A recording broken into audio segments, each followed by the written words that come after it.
And we are waiting for the issues that concern him to be resolved through this process and the process before the Nhlanhla Commission, and then the President will decide, and then the President is free to make any decision that he wishes. I think I'm satisfied now, Chair. Honorable Souls. Yeah, Chair, maybe I should help by making an analogy. I just want to say to the Minister that as the one who posed the question, I fully get you. But you must understand that it takes something unique to appreciate it. You know, maybe I should make an analogy with the fact that I'm the darkest in the room here. I'm the blackest in the room. The blackest in the room. But the apartheid government on my father's pass, they wrote colored. Ek is die swartste boesman hier. I'm a biological prototype of racial integration. You can be all in one. So it takes some uniqueness to understand that a minister. So I get it. I get it.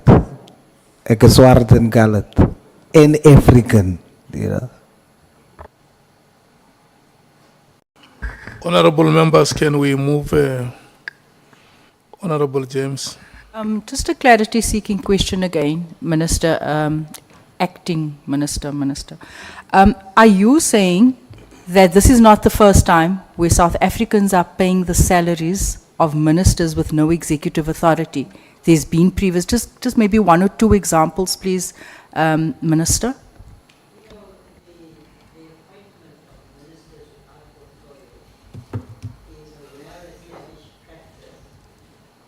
Appointment of ministers without portfolio is a well-established practice in all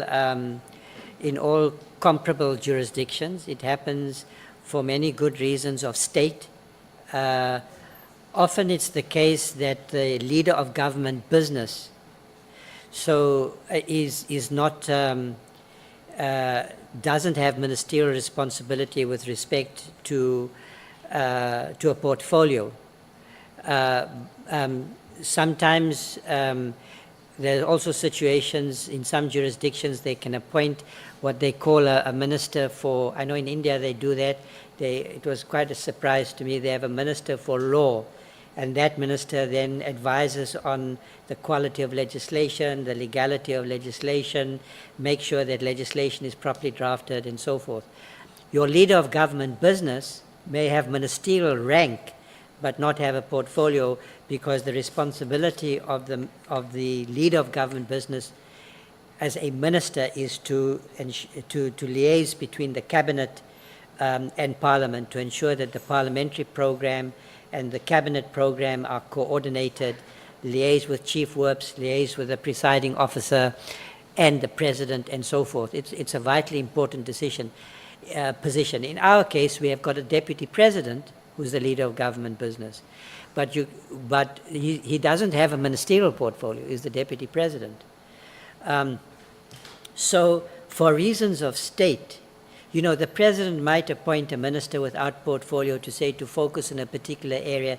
Let's say there's an individual in parliament who has a particular expertise in the area of finance, or let's say AI is maybe a better example, the whole field of technology. It's not a portfolio issue, but the president wants someone in the cabinet, someone close to the president who can who can develop projects, do policy work, advise the president and the cabinet and so forth on an area that isn't covered by any of the portfolios. So there is a case for a minister without portfolio. But I don't want to go there maybe, but I think that the reasons why he's made the decisions he has made with respect to the previous incumbent was not for those reasons. He had other reasons for retaining him at the rank of a minister, and but withdrawing the executive authority from the minister. And you know, I would just say this to all of you, because you really might end up in a government one day with ministerial responsibility and so forth. And at that point, you will come to appreciate the importance of reasons of state, of statecraft. Setting up a government allocating portfolios that, and in a government that can work, there are many considerations that a president has to take into account, or a prime minister where you don't have a president, and the president, I believe, has to have the freedom, the discretion to take all those considerations into account into making a government, appointing a cabinet that can work, and that might include appointing ministers without portfolio.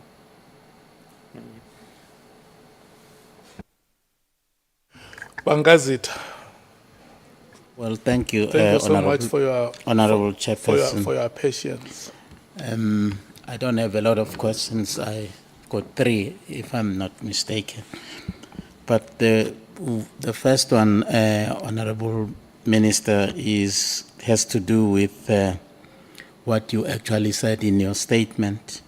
You mentioned uncertainty regarding the location and handling of the PKTT dockets post-disbandment. Could you clarify whether an independent audit or verification has since been conducted to ensure that none of the evidence or case files have been tampered with, lost, or reassigned in a manner that undermines ongoing prosecutions? Let me just say, much respect, Honourable Member. You've been a veteran of this Parliament for many years. But the answer to that is no, but it's a very pertinent question. And it informed, perhaps I could have had the benefit of your wisdom, because that might have been something that should have been done, but wasn't done. Well, thank you, Honourable Minister. You also referred to tension between the current and former ministers, as well as between the national and provincial commissioners. I mean, to what extent do you believe this breakdown of trust and communication within SEP's leadership has affected operational integrity and morale? And what corrective mechanisms are you actually introducing to stabilize the command relations? Very important question, and I don't think I have a full answer for you at this point. In the last 2 months, what I have been trying to do is to meet with senior management, give them some indication of what I think the priorities are, so they get a sense of where I'm coming from, what I stand for, what in the direction I want to move in. I would say that I've had the privilege really of interacting with many of the senior officers. I have said that I think many of them are very impressive, highly professional, well trained in the senior management. So it's not the case that, in my view, that the management, the leadership of SAPS is no longer functioning. There may well have been tensions. You can, if you look at the number of acting positions, and also the people who've been suspended, 2 deputy national commissioners. There are some provincial commissioners whose contracts will be ending soon. Some who have where there are acting appointments. At least three provincial commissioners, I think, are correct. So there are a lot of acting positions, starting apparently with the minister, if Mr. Nkosana's view is the correct one. So it's not a a completely healthy organization.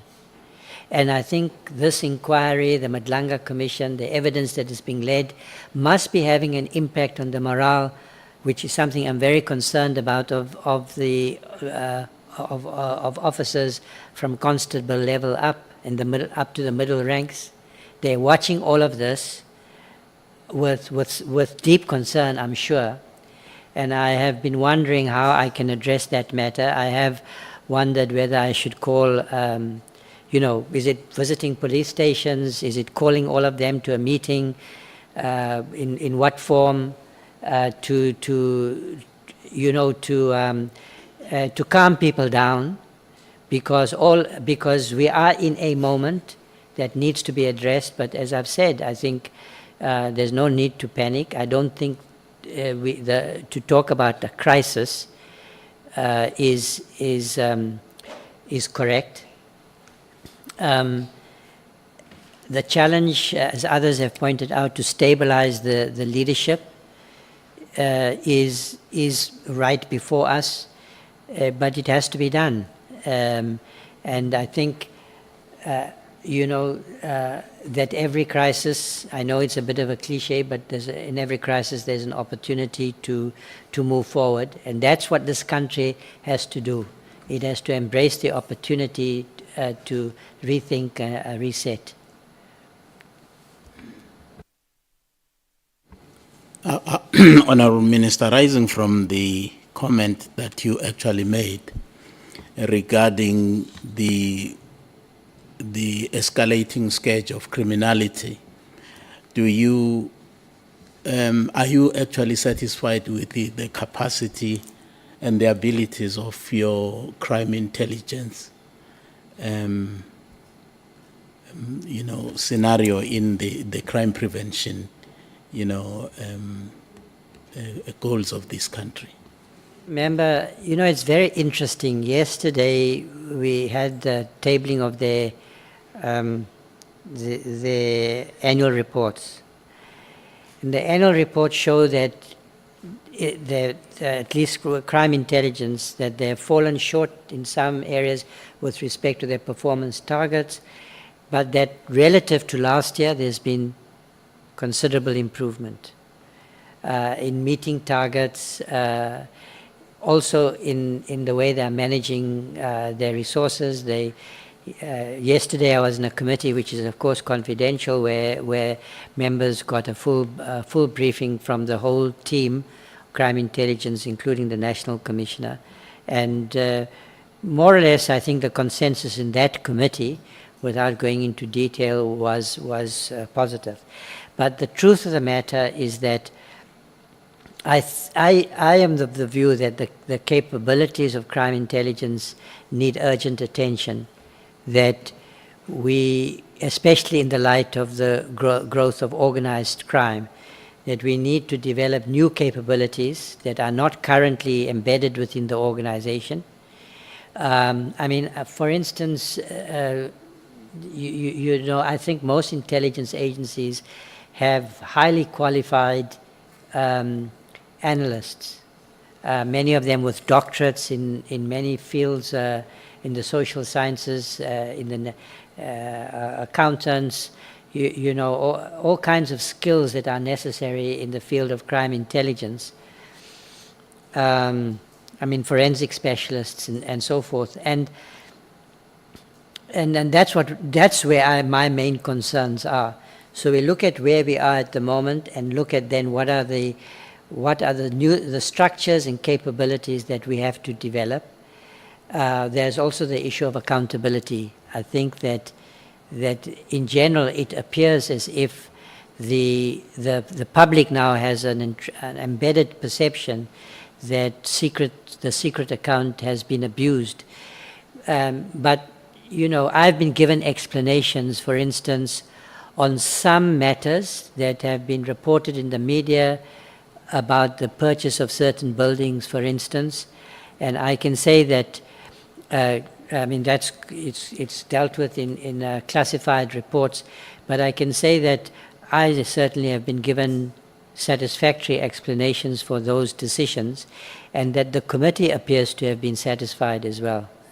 So it's a mixed picture, but you are pointing onto an issue which requires urgent attention. Thank you, Honourable Minister. On page paragraph 34 of your evidence, you are actually saying that at the first meeting, your first meeting of cabinet, there was a characterization of your department as one of the worst performing departments, if not the worst. I'm quoting from the statement here, especially when it comes to answering questions in Parliament. I can imagine how you felt at your first meeting in cabinet, and then you are confronted with this kind of assessment. Yes, but, sorry. Chairperson, with your permission, yeah, but subsequently I've been more than amply compensated, because at every subsequent meeting of the cabinet, we've been able to show a significant improvement. We started with a backlog of 134 questions. It's down to about 20 now. So soon I think we will erase this calumny on our reputation. And with some seriousness, they've done exceptionally well over the last 2 months. Once I indicated that they are going to have to do better, they certainly have put in the effort. And I might mention that this department gets many more questions than any other department. You can't even compare the number of questions that SABS gets. So every week I have to spend a couple of hours checking questions and signing them. And that shows, that crime is of real concern to our people, and a lot of the members of the legislature are concerned about this matter, and they ask very important and interesting questions. Thank you, Honourable Minister. As part of the process of cleaning the image of the police service, don't you consider, instituting some kind of a lifestyle audit, especially of the senior police officers? I have discussed this matter with the National Commissioner. My view is that with all the senior management and key positions, the lifestyle audit should be implemented immediately. He has indicated that it will need some time, but I am not convinced that is the case, and I will have to be convinced by him. But otherwise, I'm aware, the SIU, I know has the capabilities to do these audits, and I can't see any reason why they can't be implemented immediately. Because linked to that, Honourable Minister, is the whole question of vetting. Because we did, that point was actually, canvassed here very extensively with the National Commissioner. And honourable members and the public out there were sort of taken aback to hear that actually vetting is no longer a priority matter in the police. And as a result, we heard that the characters like Vusumuzi, Nhlanhla, frequented the head office. At some point, at some time, they would actually have meetings in the office of Lieutenant General Sbiya, And on the 8th of January, General Spear was actually with Brown Mkhwanazi, enjoying, supping and dining here in Cape Town. And now if you look at those two characters, Nhlanhla and Mkhwanazi, obviously you would expect that those are the characters that would be on the intelligence radar of our country in terms of wanting to understand their backgrounds and so on and so forth, and their activities in life. Thank you for the question. So the vetting issue is critically important. I'm not sure what the National Commissioner said. I would be surprised if he said that it's not a priority, because that can't be right if he said so. There are, in fact, many in crime intelligence who haven't been properly vetted.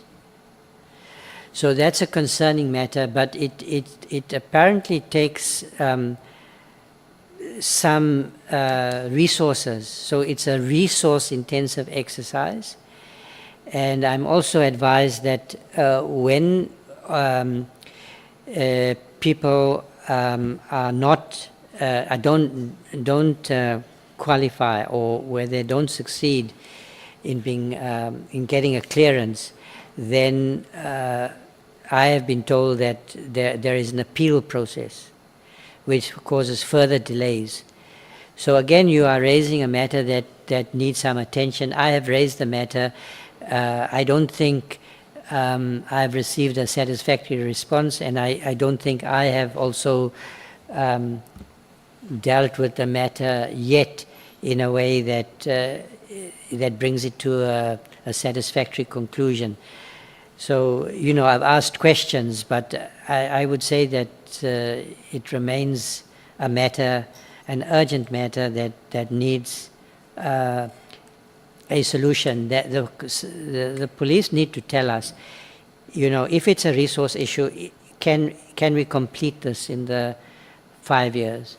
Can we make sure that in critical positions the vetting is prioritized? It can't be the case that we are unable to develop a plan to deal with this matter.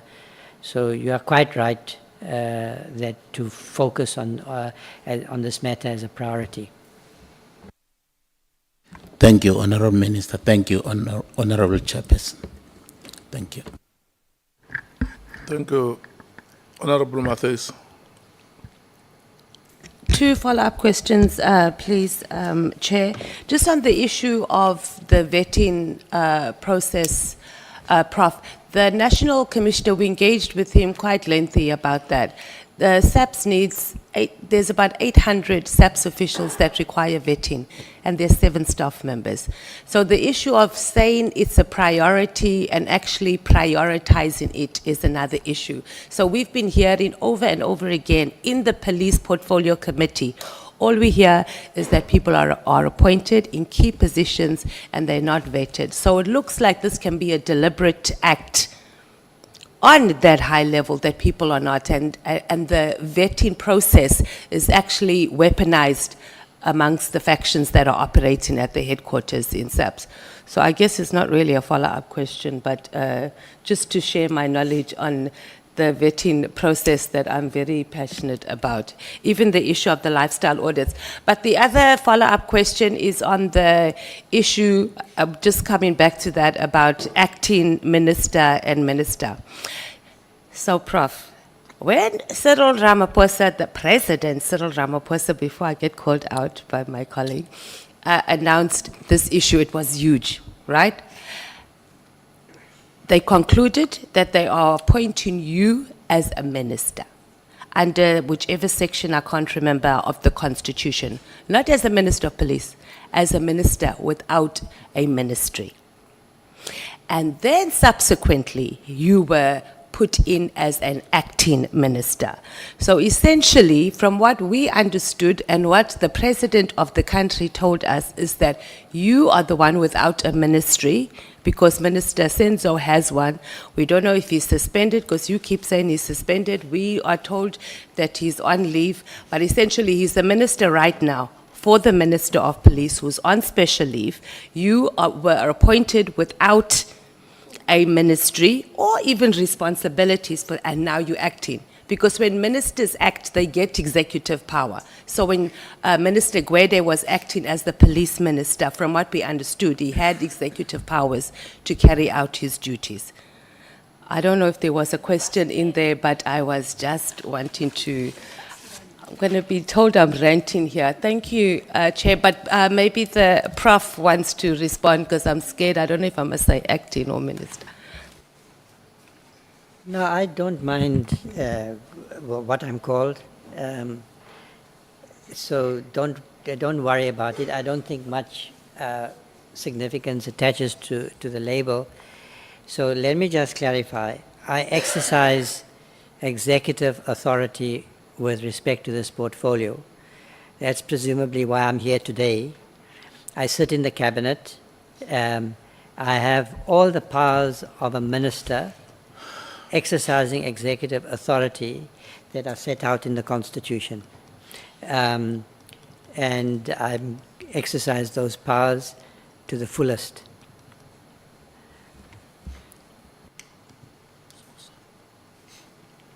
Honorable Skosana. Thank you, Chair. Acting Minister, you know, you spoke about the Nhlanhla Commission several times. My last clarity on you, and I think you'll agree with me on that the Nhlanhla Commission, when it's done, you know that they are going to send a very thick document, but that document is not, it's unenforceable. It depends on the president on that. Now, we know now, you know, before the, you know, then, I don't want to go back then because we're going to start again on that issue which you've withdrawn. The report is going to go to the president, who's implicated as well. What would be your view in this matter? Is the question, what would my view be if the report, the Nhlanhla Commission concludes its work, compiles a report, and Yes. that report which it submits to the president implicates the president? Yes. So it's a hypothetical, speculative question. No, he is now, as we speak, is one of the person of interest. He's going to come before us here. Yeah. No, that's different from No, saying... that information is misleading. The committee has not arrived at that decision. The honorable member must say, Okay. in the event. Thank you, Chair. In the event that we agree, as we proposed, that perhaps the president, as has been mentioned many times, perhaps he might appear before us. In your view, would it be proper for that unenforceable report from Nhlanhla, once it's concluded, be handed over to the president? Really, I'm not sure exactly what you're asking me. If you are saying, I mean, you appear to be saying that the Nhlanhla Commission, you're putting to me a hypothetical case, that if the Nhlanhla Commission compiles a report which implicates, makes findings against the president, what would my attitude be? So I asked you if I mean, that situation has not yet arisen, isn't it? It might not. I mean, you may be flying a kite. You are speculating about what the Nhlanhla Commission might or might not find. Okay. In that event, if the Nhlanhla Commission makes serious findings against the president, that is going to be a very serious moment, not for me, for the country. And I have no reason to think that there is any basis to be concerned that that is going to be the outcome. Now, secondly, you're saying, if I understand you, Nkosana, honorable member, that the president is going to appear here. And if the president appears here, what would my posture be? Now, you are the ones who are going to make that decision, not me. And it would be, I hope that it's if you arrive at that decision, that it will be, you will have good reasons, that you would have discussed the matter and applied your minds carefully, as you expect my predecessor to have done in the exercise of his responsibilities before you arrive at that decision, that it's not one that you're going to make for purely narrow party political reasons. Because to summon the president before the inquiry, this is the president of the country. Please understand that. When you attack presidential power in a country, you are taking a very serious step. It may be a step that's warranted, but it's not like calling me, frankly. And in any case, so I don't know whether you're going to take that decision or not, but why should the fact that you make a decision to call the president affect my attitude towards him? It's likely to have no effect unless you are able to demonstrate a very serious case against the president. But otherwise, why should it affect my attitude? I have said, President has my respect. He has my support. I'm a minister in his cabinet. And unless you're asking me in what circumstances I would consider resigning from his cabinet, because there are circumstances when a minister should resign, that's not a material question at this point. Doesn't arise. It appears to me to be entirely speculative. Chair, let me just conclude by saying, hence I was saying to you, you've been repeating the Nhlanhla, you have confidence in the Nhlanhla Commission. From where I'm sitting, if you remember well, we had the former Chief Justice Ngobo here in Parliament, not the Nhlanhla Commission.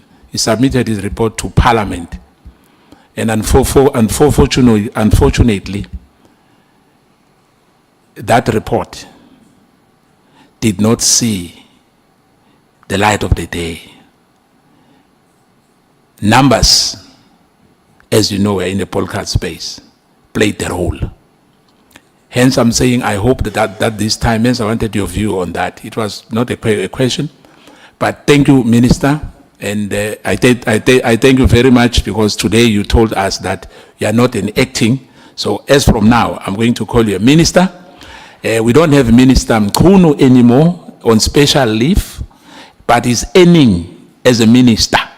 And he's got the blue lights, and his security is still there, is still intact. The only thing he doesn't have an executive authority. But thank you so much. Thank you, Chair.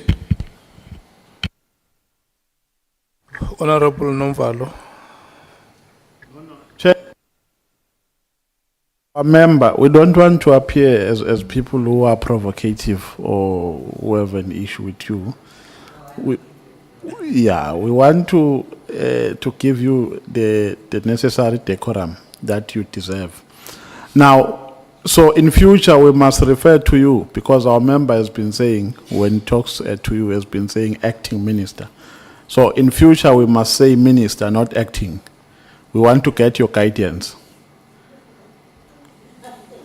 You know, I don't mind if you call me by my first name.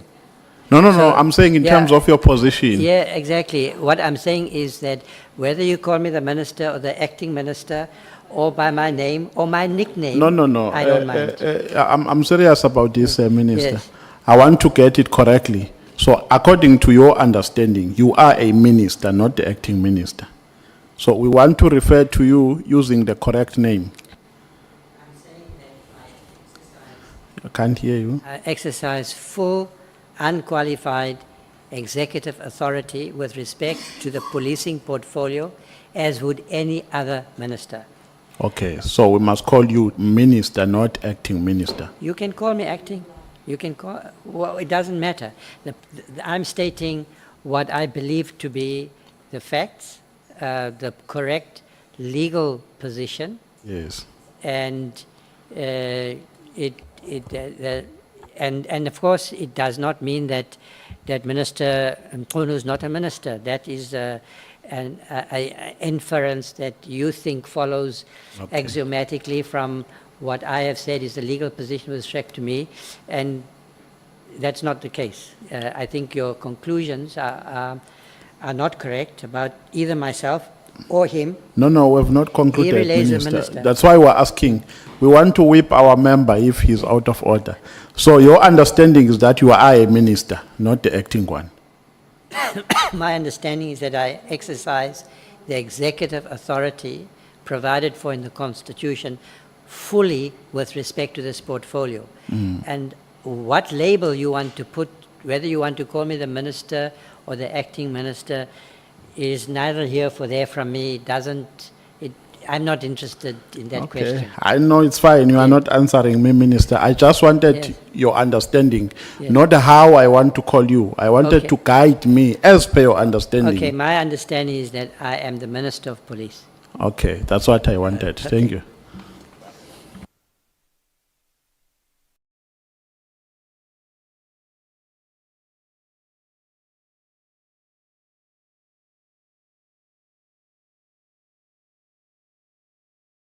The time that you had to ask questions and also to make follow-ups. Follow-ups made genuinely and opportunistically. That time has come to an end, unfortunately. The time has also opportunistically come to an end. SC.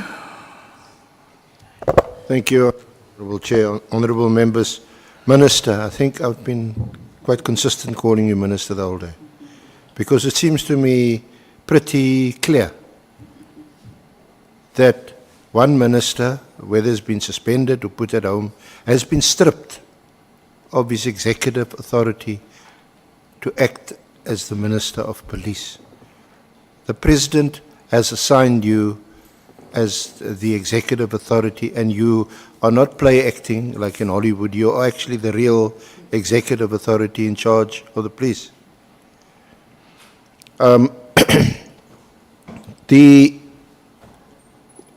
What I wanted to ask you, because maybe I should have asked our colleagues, the evidence leaders in Nhlanhla, but these dockets that are being interrogated,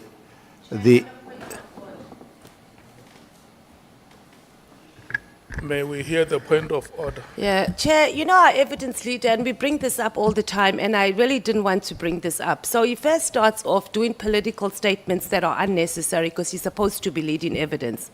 We've already dealt with the issue as members of Parliament about the issue of minister and acting minister. So it appears that our evidence leader is becoming biased. Secondly, he keeps going on about his colleagues at the Commission. I mean, even to the point last week that we didn't know whether General Sabia was Kamala was available because he's engaging the colleagues in the commission and not engaging people properly. So please, can our evidence leader lead as the evidence leader and allow members of Parliament to deal with political matters and investigation as we should? Thank you, Chair. That point is not sustained. The dockets that are being examined closely by witnesses identified anonymously, are they some of the 121 dockets that had been referred to the Commission? I don't know the answer to that question. You don't know? No. No, actually, I'm sorry, anyway. It just occurred to me to ask the question because Sabir in his evidence had said to us that these dockets, while he didn't physically receive the dockets, he received the schedule of these dockets. And from the schedule, it was apparent that a number of these dockets were cold cases. They're 4 or 5 years old, there were no more leads, and it didn't appear to be of any political significance. So it's just, I just thought you might know, having, we asked you about the PKTT dockets earlier, and that you might have had some insight into it. Because if that's the case, then clearly some of these dockets are very relevant to our terms of reference also. Evidence leader, if I understand, so now I think I understand you a little bit clearer. I did listen to General Sabir, and he did indicate that many of the 121 dockets had either been concluded or that they were not related to political killings. That was part of his argument, that this was not a material question. And I assume that the Commission will deal with that matter. But I have not looked at, the 121 dockets and made my own assessment about that question. I wasn't sure that that was necessary.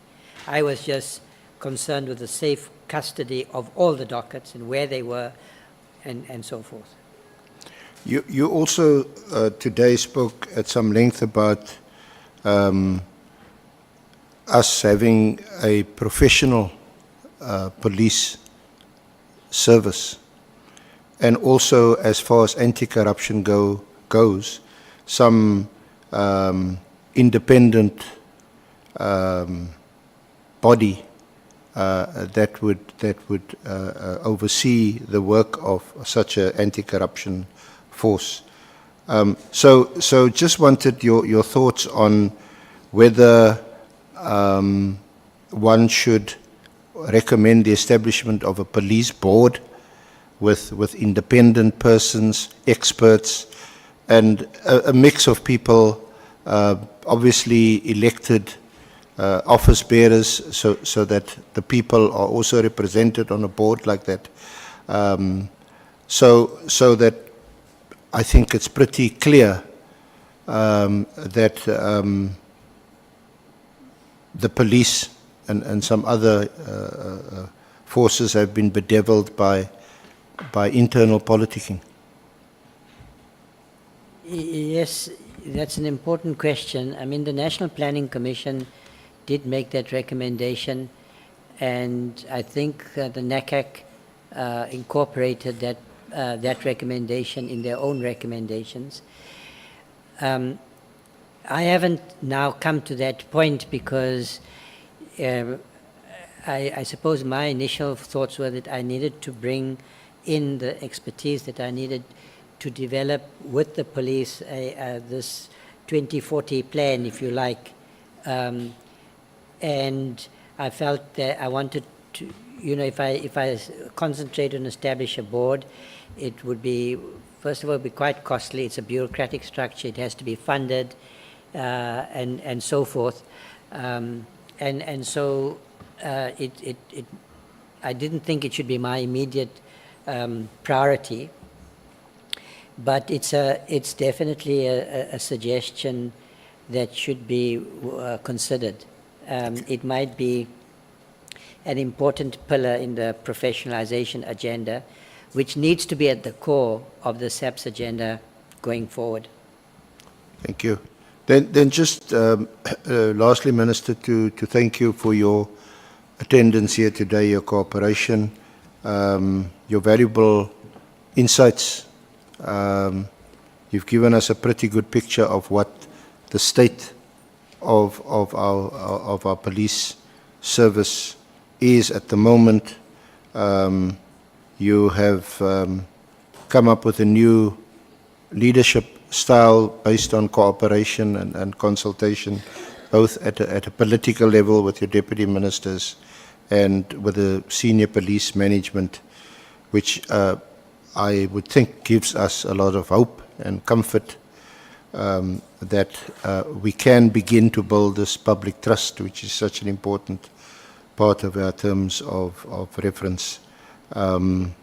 Otherwise, thank you very much. Thank you, Honourable Chair. Honourable Members. Thank you so much. Minister, you have been very impressive on the interpretation of statutes today. We don't read the law in ellipses. And we never stop learning. Life is learning is a lifelong activity. Sitting here in a conversation with you, you take us out of the conversation to a classroom situation. And a professor will always be a professor, whether in the Department of Police or elsewhere. And we want to thank you so much for the erudite presentation that you made here. We will keep on learning. We learn from you, and you also learn from us. If there may have been any other weaknesses on our part that would have upset you, our commitment is that we are going to improve on those weaknesses. We cannot be born today and we are the best tomorrow. Development is a process, and we want to thank you so much for the presentations that you made and the answers that you gave to the best of your ability. Honorable members, let me make the following announcements. Tomorrow is Thursday, and the day after tomorrow is Friday. And the witness who will be coming tomorrow is allocated 2 days, because the statement is voluminous compared to the statements that we have dealt with the previous 3 witnesses, or the last 3 witnesses. And the time allocation for tomorrow for members is also going to be restored to 30 minutes per full member. So I have carefully considered the time allocation that we make for our proceedings, and have come to the decision that we will start at 8 o'clock tomorrow.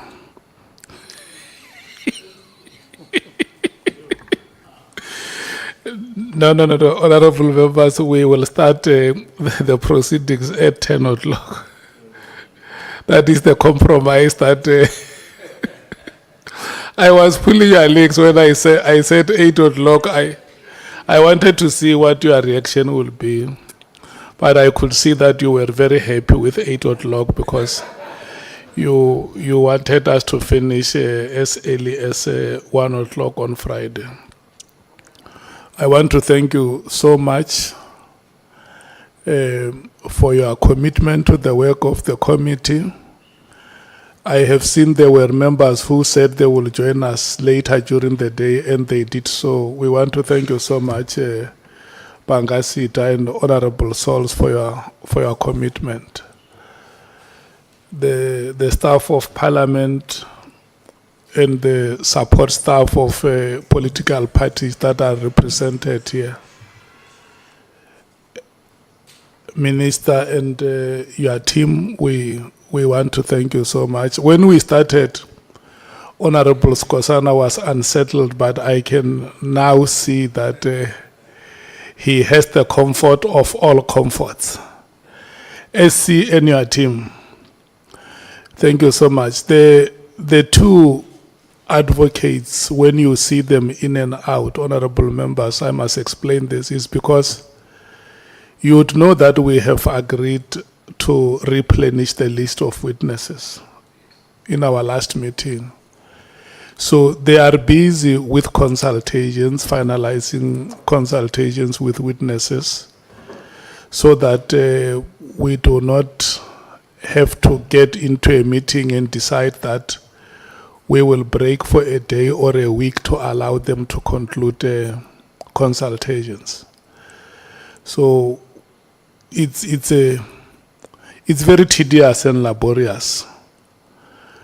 But yes, yeah, but they are committed to their work. Maongwana o tshwara thipa ka bogaleng. When the mother confronts the fangs of a lion in defense of her children, and that is exactly what those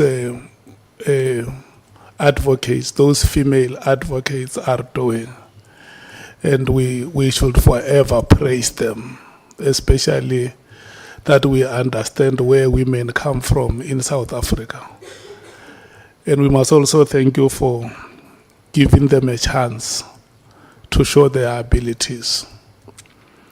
The mark of a great leader is the number of leaders that you produce. And when you produce female leaders, it means you have produced more leaders than any other person. The output is remarkable. Thank you so much, SC. Honorable members, we have unfortunately come to the end of the proceedings. Tomorrow, 10 o'clock, we start. Which